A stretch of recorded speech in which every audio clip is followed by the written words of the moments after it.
The film starts with a moving scene where a father named Maverick is talking to his children, Star and Seven. He explains how black people survive in America and how to act if the police question them for no reason. Maverick tells them that being black is an honor. As Star grows up, their family becomes happy. They live in Garden Heights, a mostly black neighborhood. Maverick runs a mini-market and has changed his life from being a drug dealer to a legitimate businessman. Star and Seven used to go to Garden Heights High School, but because the school wasn't good enough, their mother, Lisa, moved them to a better school in Williamson. At school, she is best friends with Haley and Maya, who stand up for her if a white student bothers her. Star has a boyfriend named Chris, who is her best part of this school. However, many wealthy white students look at her with doubt, questioning why Chris would date a black girl. During the weekend, Star goes to a party with her friend Kenya. Kenya is Seven's sister and the daughter of their mom's ex-wife. Despite this, they are still friends. At the party, Star sees Khalil, her childhood friend. Since they haven't seen each other in a long time, they catch up. While they are talking, a fight breaks out and then there are gunshots, causing everyone to leave. Khalil quickly tells Star to get into his car. In the car, Khalil talks about how he started dealing drugs after his grandmother lost her hospital job because she was sick with cancer. This worries Star. Khalil believes that the hate they faced as kids will make them rebellious as adults. While they are driving, the police suddenly stop them. Maverick had taught Star how to handle these situations, so she puts her hand on the dashboard where the officer can see it. Khalil is stubborn and doesn't want to follow her advice until Star insists. They are asked to show Khalil's driver's license. Star tries to record the incident but is scared. While the officer checks Khalil's license, Star looks for her cell phone that had fallen in Khalil's car. Seeing Khalil relaxed, she reminds him to follow the officer's instructions. Khalil then reaches for a comb inside the car, and the officer shoots him. Star is horrified to see Khalil was unarmed and had been shot multiple times. After this, she goes to the police station with Lisa and Maverick. She is questioned by detectives Gomez and Willie, who focus more on Khalil's background than on the officer who killed him. Carlos, Star's uncle, who is also a police officer, steps in and tells them to stop the interrogation. The incident traumatizes Star as she witnesses her friend being killed. Thankfully, Maverick is there to support her. At Khalil's grandmother's house, where the atmosphere is heavy with grief, Carlos and his wife offer their condolences. At the same time, Chris contacts Star about their date, but she can't explain the real reason for her absence. Maverick asks about the police officer who killed Khalil, and is surprised to learn from Carlos that the officer has only been given paid leave. At school, Star is conflicted about whether to speak out about her black friend's death or stay silent to avoid being labeled as a troublemaker. One afternoon, Star and Kenya go to a cafe where they see news about Khalil's death and the fact that he was killed by a cop. Kenya asks Star if she will tell everyone the truth, but Star is still unsure. Kenya's father, King, arrives and takes them to his car.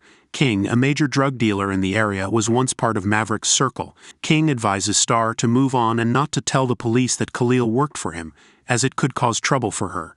Before leaving, King subtly threatens Star. Lisa, who overhears this, urges Maverick to move for the sake of their family. However, Maverick believes King will not cause them trouble. At Khalil's funeral, Star is deeply moved by seeing Khalil's body. The funeral is attended by many, including King and his family. During the mass, a lawyer named April from Justice for Jazz speaks. She claims that the police have no intention of properly punishing the officer who shot Khalil, despite credible witnesses. April invites everyone to join a peaceful demonstration at the police station for justice. Her words inspire the congregation, including Star. After the mass, a group prepares to protest at the police station. Fearing the protest might turn violent, Maverick decides to take his family home, which disappoints others who wanted to join. April arrives at their house, urging Star to make a public statement. Star agrees to speak out, although Lisa is hesitant and fears for Star's safety. April leaves, and Star recalls her childhood friend Natasha being shot dead by one of King's associates. Star had stayed silent then, and is now faced with a similar dilemma. Star decides to speak out for Khalil. That night, she is interviewed on TV with her face blurred. Instead of focusing on her confession, the interviewer presses her about Khalil's background. So Star reveals that Khalil was forced into drug dealing under King. King and his family watch this at home. After the interview, Star and her family go out for dinner. Star sees King waiting outside and Maverick confronts him. However, King and his associates leave when the police arrive. Maverick is then accused of drug dealing by the police, who search him but find nothing. Despite Lisa providing Maverick's ID, the police continue to detain him. Star records the incident, and eventually Maverick is released. At home, Star regrets speaking out and wishes she had stayed quiet. Maverick tells his children to remember their rights as black people and to speak up if they are ready.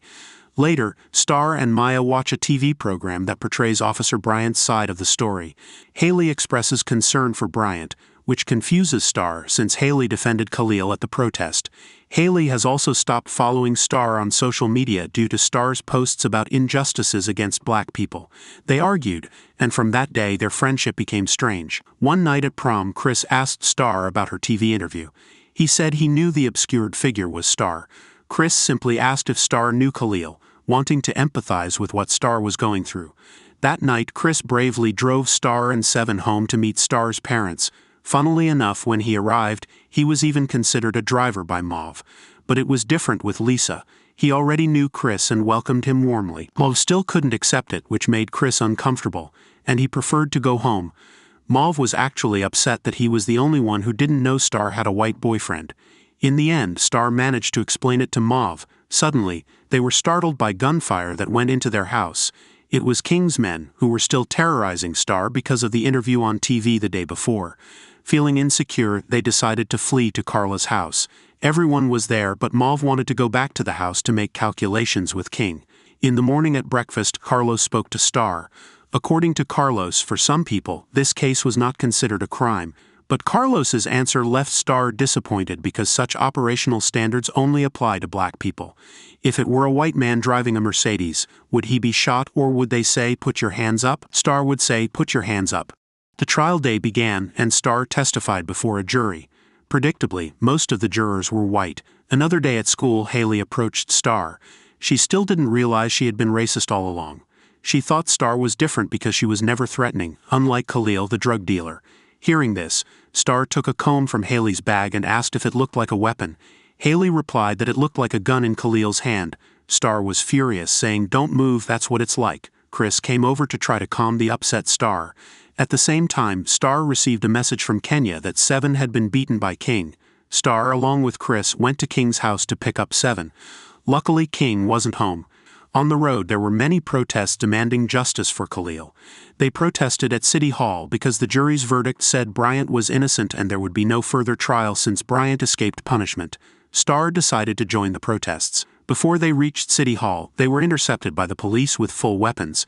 Seeing how things were escalating, Star decided to speak in front of them all. She said she was the key witness and encouraged the demonstrators that their actions were right for justice. The crowd dispersed quickly when tear gas was fired. The community was pushed back and Star had to take the seriously injured Seven with the help of his friend Mauve to Mauve's shop to get milk to alleviate the effects of tear gas burning their eyes. While they were there, King saw Star and decided to have his men burn Mauve's shop to kill her. Mauve, Carlos, and Lisa arrived and got everyone out through the back door. King wanted to beat up Mauve, but Mauve lost his gun, which was picked up by Sakani, Star's younger brother. Sakani pointed the gun at King to protect his father. Star quickly stepped in to stop the police from shooting her brother. She told everyone how these incidents keep happening, and that the cycle needs to stop. After this, Mauve planned to rebuild his shop. King was arrested for setting the fire, thanks to help from the local community. Garden Heights became safer after King was arrested, and Seven finished school and got ready for college. Thank you for watching. Don't forget to subscribe. See you in the next video.